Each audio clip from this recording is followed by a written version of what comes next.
सारा data website पे डाल दीजिए। जरूर डालेंगे। और आपने जो इल्जाम लगाया कि वो आरएसएस के आदमी, ये भी मैं उनसे पूछूंगा। हाँ।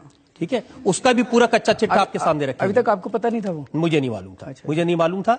लेकिन आपकी पार्टी के जो नेता हैं, आपकी पार्टी में आप कह रहे हैं कि जितनी भी टिकट दी हैं वो अच्छे लोग को टिकट दी हैं, उसका एक सर्वे मैंने कराया है। तो जो 70 लोग टिकट दी है उनमें से 8 आदमी ऐसे हैं जो बीजेपी के एस्टेब्लिश नेता थे और 7 ऐसे हैं जो कांग्रेस के नेता थे। बिल्कुल थे। तो अगर बीजेपी और कांग्रेस के लोग इतने खराब हैं तो उनको आपके टिकट, या आपकी पार्टी गंगोत्री है, इसमें आके सब साफ हो जाते हैं।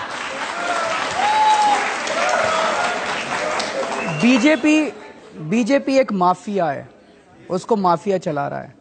कांग्रेस भी एक माफिया है, उसको भी माफिया चला रहा है।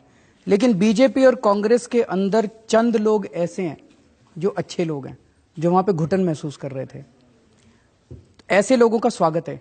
मैंने तो 2 अक्टूबर को जब हमारी पार्टी बनी थी तब भी मैंने ऐलान करा था कि इस देश के सारे अच्छे लोगों को इकट्ठा होने की जरूरत है।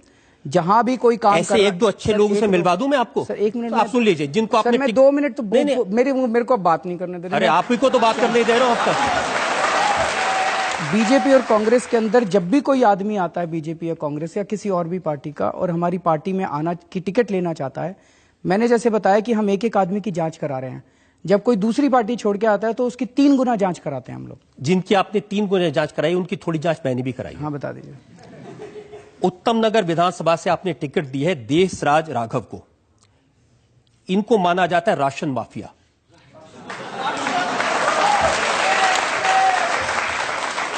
लोकायुक्त के पास इनकी शिकायत है जिसमें कहा गया कि राशन और मिट्टी के तेल की इनके और इनके परिवार के नाम में 20 दुकानें हैं।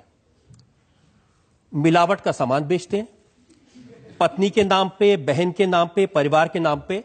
और ये सारी डिटेल्स आरटीआई से निकाली हैं। आप चाहें तो मैं आपको पूरी डिटेल दिखा। मेरे को सारी पता है सर, मैं अभी बता देता हूं सर। अच्छा, आपको पता है, उसके बावजूद आपने इनको टिकट दे दी? मैं सारा केस बता देता हूं आपको। वाह, मैं सारा केस आपको बता देता हूं।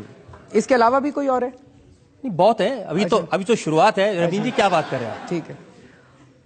देशराज राघव अचल शर्मा के खिलाफ पिछली बार इंडिपेंडेंट काउंसलर का चुनाव लड़े थे।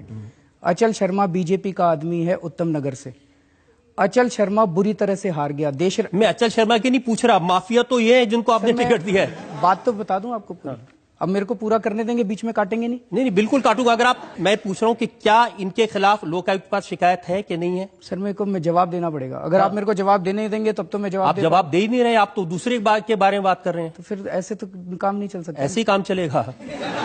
आपकी मर्जी। जब राजनीति में आए तो ऐसे सख्त सवालों के जवाब देने पड़ेंगे। मैं जवाब देने अब आप बच नहीं सकते इन चीजों से। तो बता तो रहा हूं मैं। अगर आप बेईमान आदमी को टिकट देंगे तो सवाल तो पूछे जाएंगे आपसे। आप जवाब ही नहीं देने दे रहे, आप सवाल ही पूछ रहे हैं। आप जवाब नहीं दे रहे हैं ना। चलिए अब बोलूं मैं? बोलिए। मेरे को बात पूरी करनी पड़ेगी, बिकॉज वो बात पूरी। आप बात बोल नहीं रहे, बार बार घुमा रहे हैं। आप बार बार कह रहे मुझे बोल नहीं दे रहे, लेकिन बोल नहीं रहे। मैं तो चुप हूं, बोलिए। अचल शर्मा को इन्होंने पिछली बार हराया था।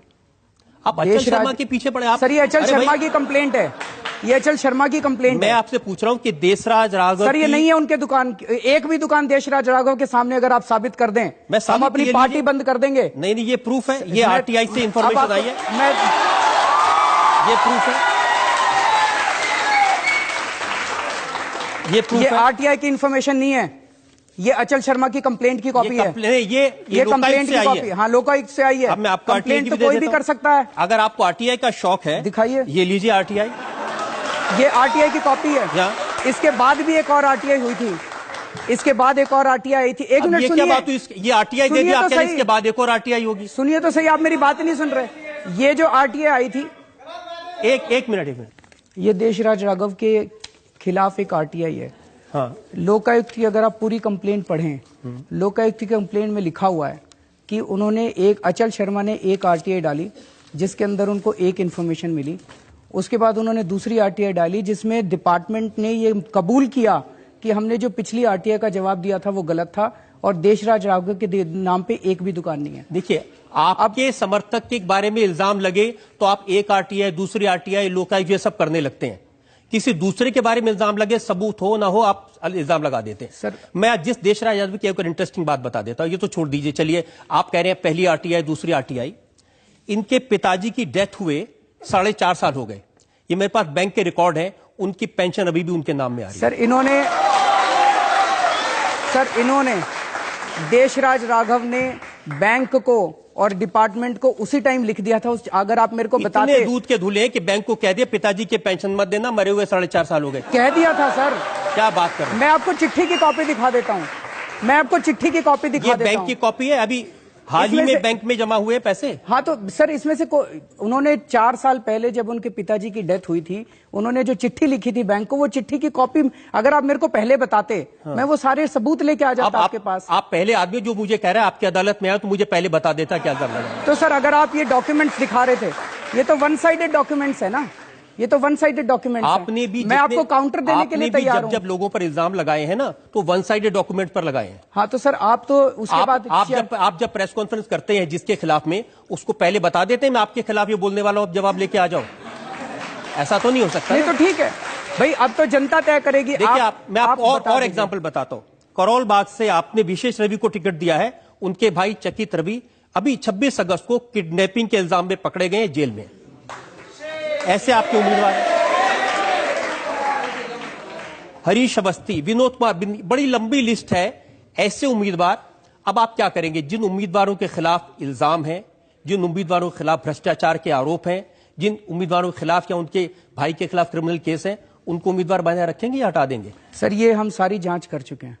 ये सारे डॉक्यूमेंट्स आपके पास वन साइडेड डॉक्यूमेंट्स। आप ही जांच करते हैं, आप ही फैसला करते हैं, आप ही उम्मीदवार बनाते हैं। सर हम लोगों ने सारी अपनी इंटरनल जांच कराई है, और अगर सबूत ये सर लोकायुक्त में कंप्लेंट तो कोई भी जाके पॉलिटिकल ओपोनेंट दे सकता है। हमारे जितने भी कैंडिडेट्स हैं उनके खिलाफ कोई भी जाके कंप्लेंट दे देगा और फिर ये दिखाएगा जी देखो लोकायुक्त में कंप्लेंट है, लोकायुक्त में कंप्लेंट है। भाई हम भी तो देखेंगे ना कि कंप्लेंट में कुछ दम है कि नहीं। की तरह बात कर रहे हैं। मनमोहन सिंह तो बोलते ही नहीं है, मैं तो बहुत बोल रहा हूं। ये लोग कंप्लेंट कर देते हैं, मुझे क्या पता इसमें क्या है। मैं थोड़ी कह रहा हूं मुझे क्या पता, मुझे पता है। मैं सारे जवाब तो दे रहा हूं आपको, आप सुन ही नहीं रहे जवाब। कहां जवाब दे रहे हैं आप? मैं सारे जवाब आज ये पहली बार ऐसा लग रहा है अरविंद केजरीवाल के पास जवाब नहीं है। आप जो मर्जी कह लीजिए कि हाँ ठीक है मेरे पास जवाब नहीं, आप कह लीजिए।